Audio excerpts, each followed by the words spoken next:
Hi, Charo. Okay, morning everybody. Thank you very much. Okay, essentially what I'm trying to do is try and draw some ideas from complexity theory to identify and define what are known as complex adaptive systems and their properties, and then try and draw out what they mean for the real world. The interest here, although complex systems apply both in the natural sciences and the physical sciences, physical systems, my interest particularly is in social systems and what it means for organizing, and perhaps some ideas about leadership. Complexity theory, or complexity science as it's sometimes called, is not a single theory as such. Rather, it's an ensemble of ideas, concepts, frameworks, metaphors that focuses on the structure and behavior of complex systems. It is transdisciplinary both in its genesis as well as in its application, and its focus is, somewhat unsurprisingly, on nonlinear dynamical systems. Now, all that technical jargon we will try to avoid as much as we can, but if you just allow me one more slide with a bit of some jargon. This is how, by drawing on complexity theory, we may be able to define a complex adaptive system. And essentially, it's a system comprised of heterogeneous agents that interact locally. A fairly long definition, but if we get to its essence, it's talking about bottom-up interactions between agents. Now, what are agents? Well, agents in physical systems could be molecules. There could be neurons in the brain. In human systems, they could be actors, human actors in an organization. They could be firms in an industry. So we have a full plethora of what agents could be. What's important is that they're heterogeneous, meaning that they all don't have to be the same. They have different risk propensities, qualifications, experiences, goals, belief, etc. In complex adaptive systems, if we look at this definition, another thing to pay attention to is that agents have schema. Schema is basically some way of encoding the environment. When it comes to us, human actors, then schema may be equated to what we call mental models. So where this all leads to is complex adaptive systems are essentially bottom-up interactions between agents, human actors, if we're talking about social systems, that lead to the macro states of the outcomes and the outcomes of our organizing as well, if we're looking at human systems. Some examples of complex adaptive systems, well, we've got physiological systems, we've got cities, regions, countries, firms, economies, industries. These are all complex adaptive systems. The open source movement is a very good example of complex adaptive systems, and I see later in the day, I think it's Craig and Rosemary going to be talking this kind of stuff. That's quite intriguing because here you have, in some of these virtual worlds, you have avatars which are agents, and then you have the human actors who are agents as well, and then that gets even much more complex. In fact, in a sense, the TED community is a complex adaptive system. It's through bottom-up interactions that we have the outcomes of what we see from TED. Okay, if I can just get this thing to drive a little bit, can somebody help me? Oh, there we go. Okay, so from drawing on complexity theory, we may be able to identify some of the properties of complex adaptive systems. And what I have here in the middle are a whole host of properties that one could say are scientifically established as properties of complex adaptive systems by looking at the research and the literature. We don't have to go into all of the details. They sound all very heavy, but we can look at one or two and just explore what they mean, because the interest here is what are the implications for us as human beings in the way we interact with each other.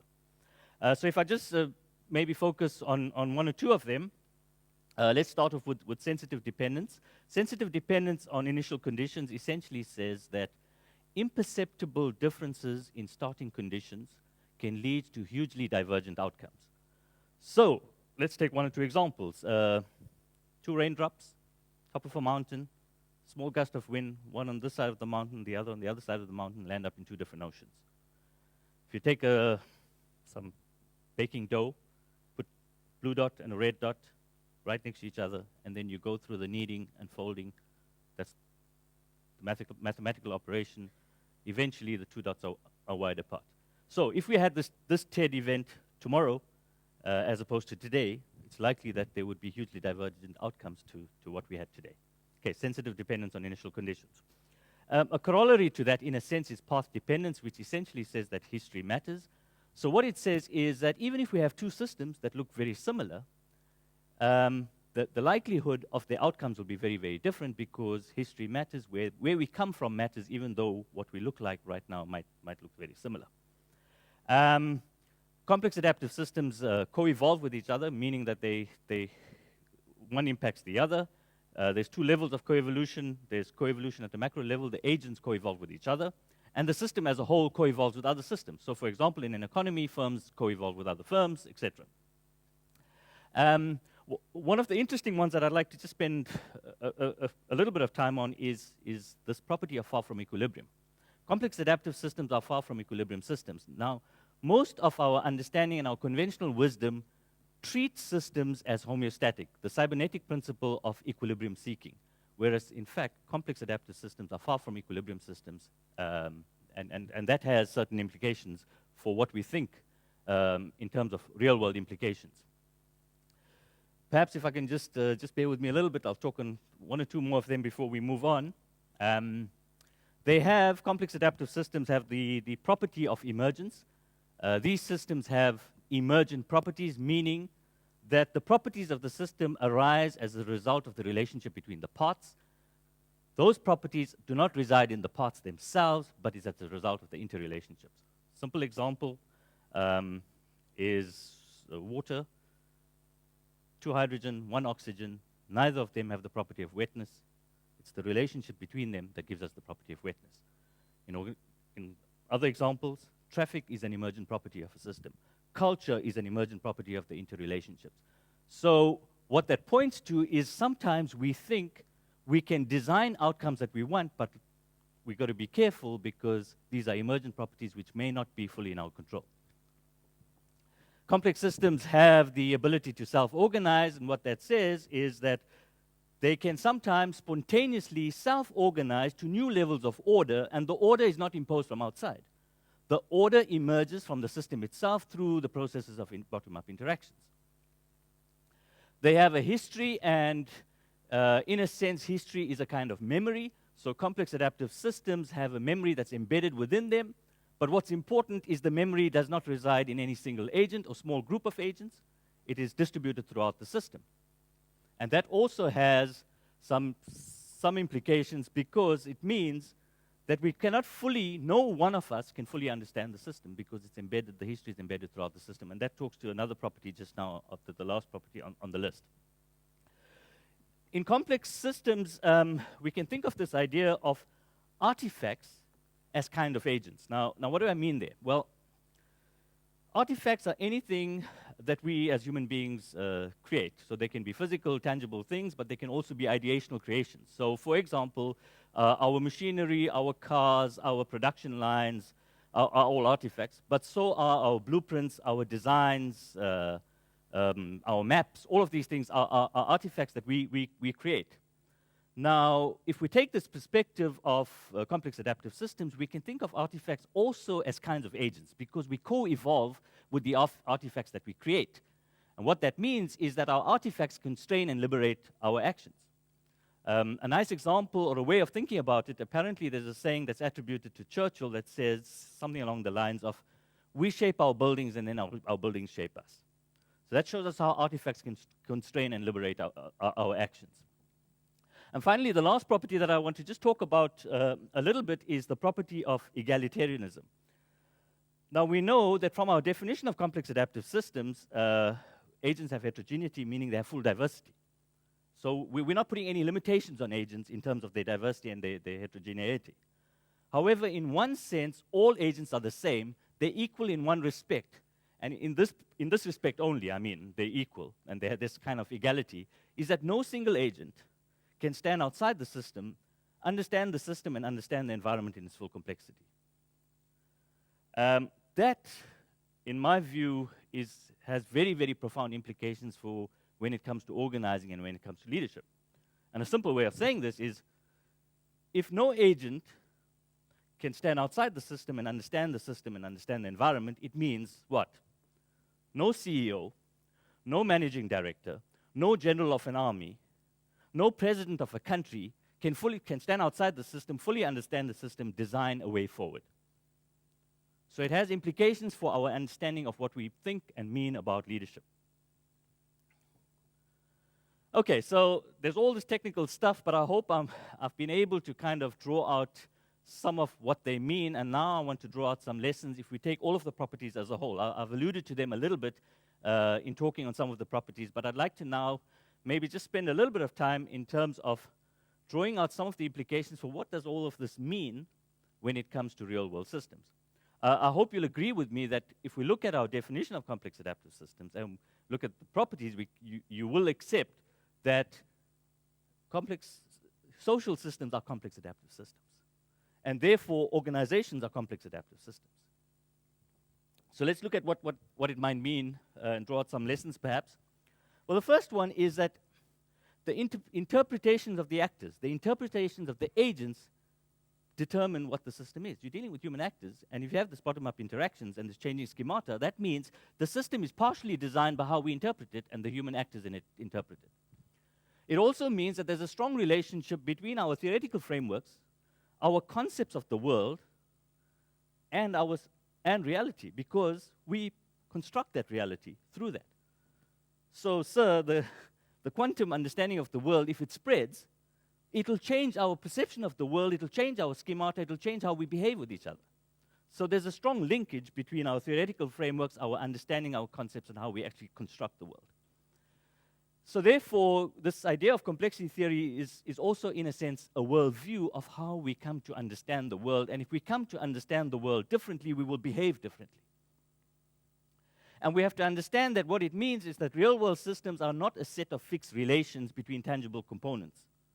Rather, it's an ever-changing system that is an integrated whole that is made up of biophysical, material, ideational, informational, and social components that are intertwined and interpenetrate each other. And it is partially socially constructed. Now, what does this all mean? Well, it means that when we come to work and try to understand some of the intractable problems facing us as humanity, we can't take this disciplinary, single-focused disciplinary perspective. The real world does not present to us economic problems. It does not present to us social problems. It does not present to us problems for physicists. The real world are phenomena, and we construct these categories to deal with them.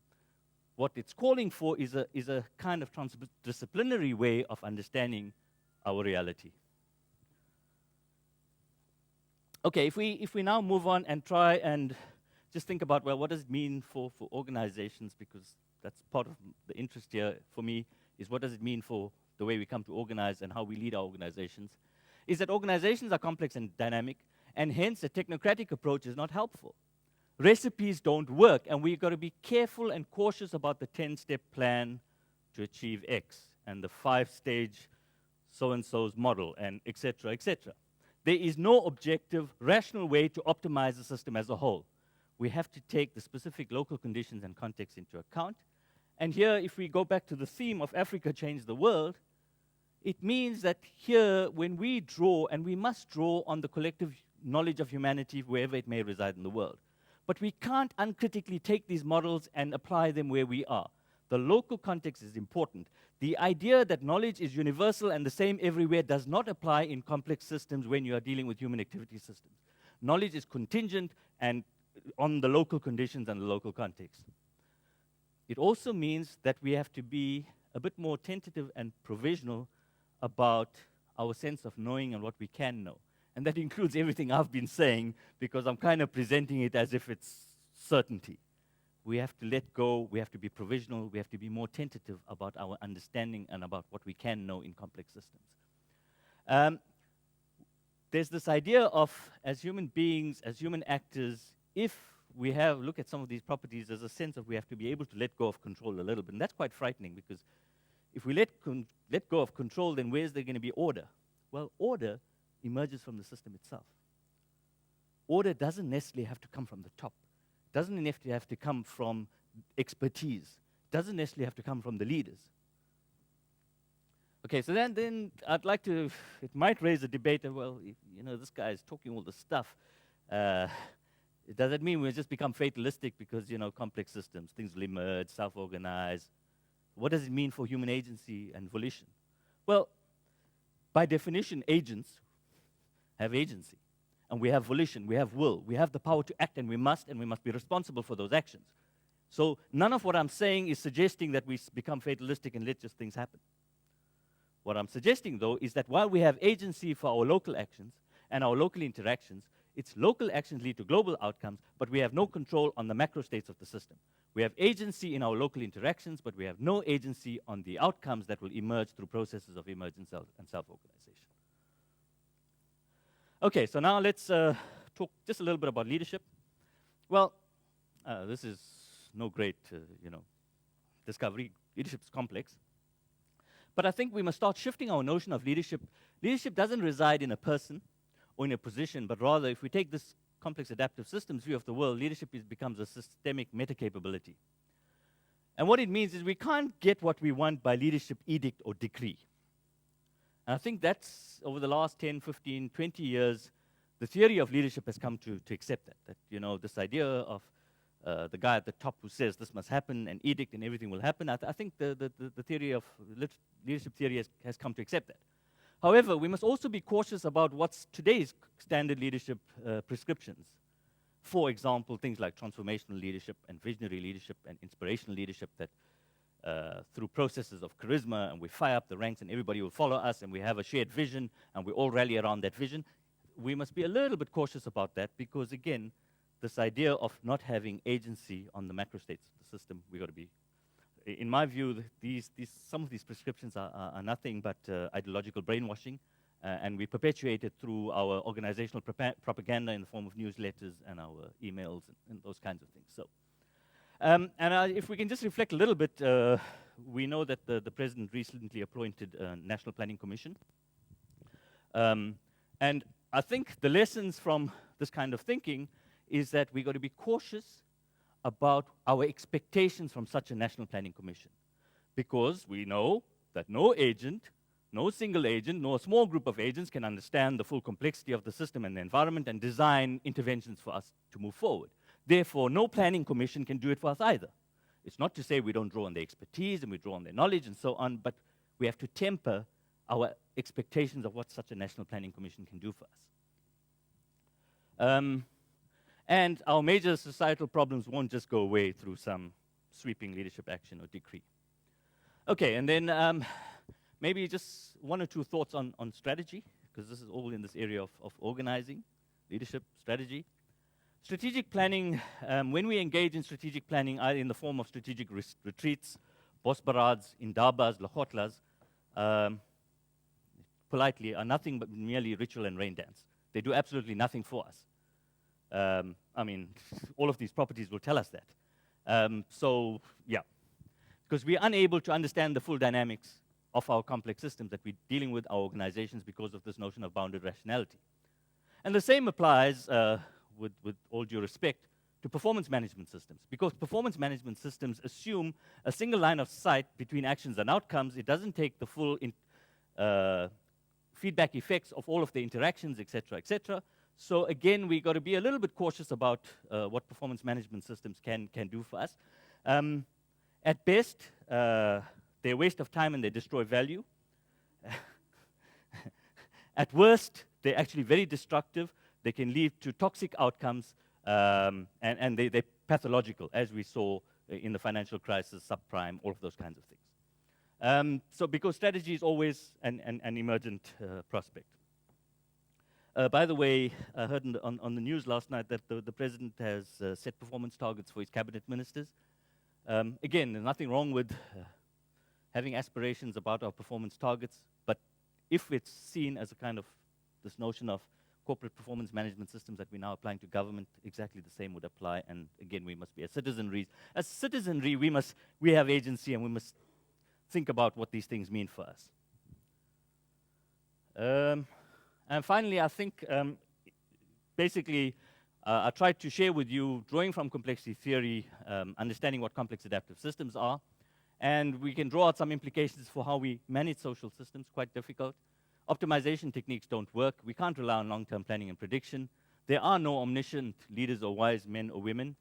There's emergent order as opposed to imposed order. We have to take into account the importance of context, need to make local improvements, adopt a learning mindset, and maybe some ideas around strategic improvisation. And finally, I think where it all boils down to is we need to have a bit more humility in what we can understand and what we can do, what we can know, our sense of knowing, and acknowledge our human foibles and frailties as well. Thank you very much. Thank you, Shamim. Thanks.